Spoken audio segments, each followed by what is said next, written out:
Certainly, a society without women can be said to be incomplete considering their significant impact in every environment. The Association of Professional Women Engineers in Nigeria, APWA in Lagos chapter, showcased their respective enthusiasm and passion towards their profession, which cannot be overemphasized at their 2015 public lecture and awards held in Lagos recently tagged Bridging the Power Supply Gap in Nigeria and Role of Women Engineers. The chairman of APWA in Lagos State chapter, Engineer Nimot Muili, enumerated how power supply gap can be bridged in Nigeria.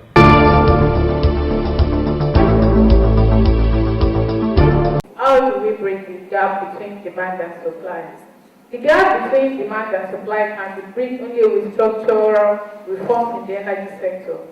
These reforms will, however, take time to be implemented considering the numerous challenges involved. What then is the role of we, the civil engineer, in bridging this gap? This is a need for women engineers to support the government's intervention in creating a framework of contracts for private investors in order to improve the incentives for power supply.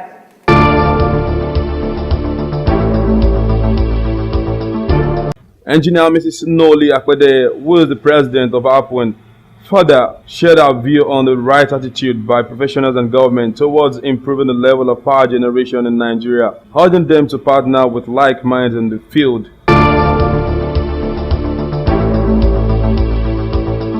I therefore urge all nation builders and forward-thinking individuals, organizations, institutions, government, ministries, departments, and agencies to join forces with women groups, associations, and organizations in your locality to actualize programs and activities that will build a brighter future for tomorrow's generations.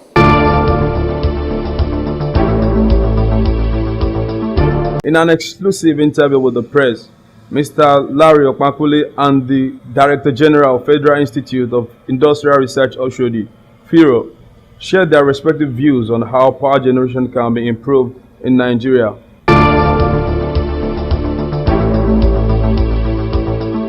I'm sure it's obvious. We have a big gap. Our population has been growing. The infrastructures have been what it is today.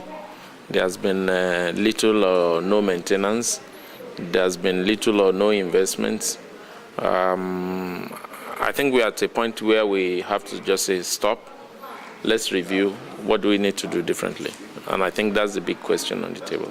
With special regards to the Federal Institute of Industrial Research, we are doing quite a lot of work in the area of alternate energy power supply.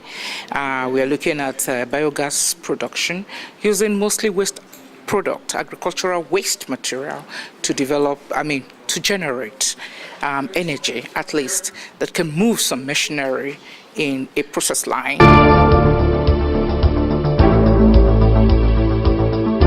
No doubt, one can only be optimistic these events will have a positive effect in Nigeria power sector. From Lagos, Sulaiman Ogusoya reporting for Ben TV.